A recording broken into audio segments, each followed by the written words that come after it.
Salutare și bine v-am găsit! Sunt Alex și astăzi o să vă învăț să pregătiți o rețetă mega simplă de pâine, care are la bază aluatul multifuncțional. Rețeta de aluat multifuncțional o găsiți în descriere. Iată ingredientele de care aveți nevoie, notațiile și hai să ne apucăm de treabă. Am aici circa 750 de grame de aluat. O să folosesc o formă cu fund detașabil cu diametru de 18 cm, iar ca și ingrediente eu am ales o variantă foarte simplă. Voi folosi semințe de susan alb și negru și oregano. Dar gândiți-vă, posibilitățile sunt multiple, puteți să o umpleți cu cartofi, cu măsline, cu diverse tipuri de brânzeturi, fiți creativi. Voi pune niște ulei pe masa de lucru și voi întinde aluatul cu acest ulei. Nu am nevoie de un sucitor, el se întinde foarte bine și așa. Îl voi împături și de aici îl voi palina ușor. Adică îi voi da o oarecare formă de bilă. Așa trebuie să arate aluatul palinat. Îl voi pune în această tavă pe care am tapetat-o în prealabil cu unt și cu făină și o voi lăsa să crească până va depăși ușor volumul acestei tăvi. După circa 25 de minute, aluatul a depășit cu mult tava cu fund detașabil. A sosit momentul să îl ung cu gălbenuși de ou. Și pe deasupra o să pun oregano uscat. Mie personal îmi place foarte mult această combinație. Și mai departe adaug mix de susan alb și negru. Puteți să puneți practic ce semințe doriți voi. Eu le-am ales pe acestea două. Îmi place foarte mult contrastul. Acum a sosit momentul să o introduc în cuptor. Cuptorul este încins în prealabil la 200 de grade.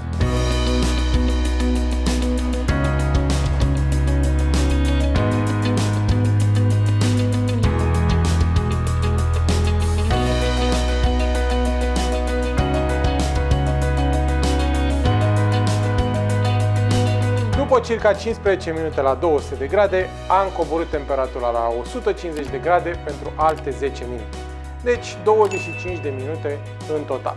Timpul poate să difere puțin în funcție de performanța cuptorului. Și voilà!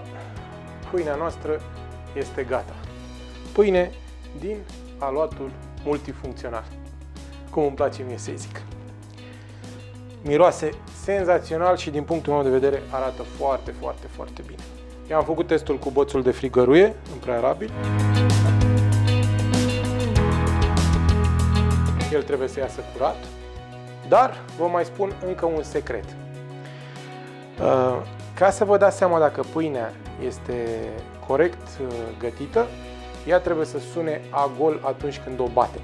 Ingredientul secret din această rețetă este praful de copt. Praful de copt îi dă elasticitatea aluatului, dar îi dă și o oarecare textură semi-crocantă ca de baghetă, o textură ușoară, o textură fină.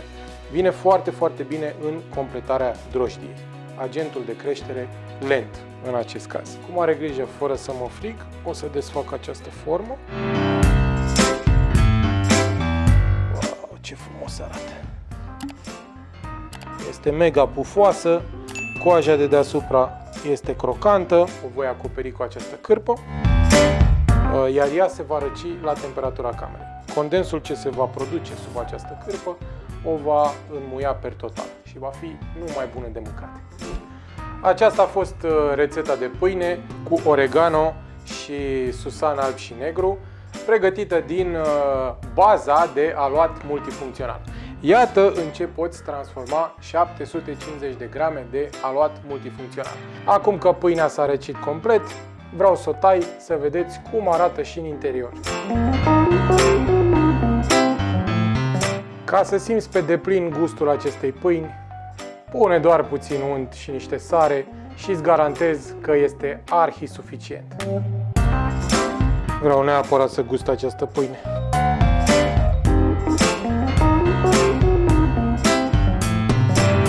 Pâinea asta este spectacol. Trebuie neapărat să o încercați acasă. Vă aștept cu un like doar dacă v-a plăcut și v-a fost utilă această rețetă.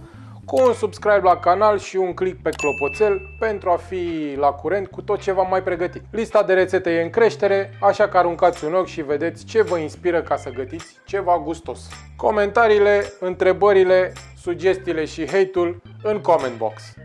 Zi faină și spor la gătit să aveți! Pâinea aceasta are la bază aluatul multifuncțional, a cărei rețetă o să folosesc o formă de... ce e asta, mă? O tavă. Am încins cuptorul în prealabil la 200 de grade și...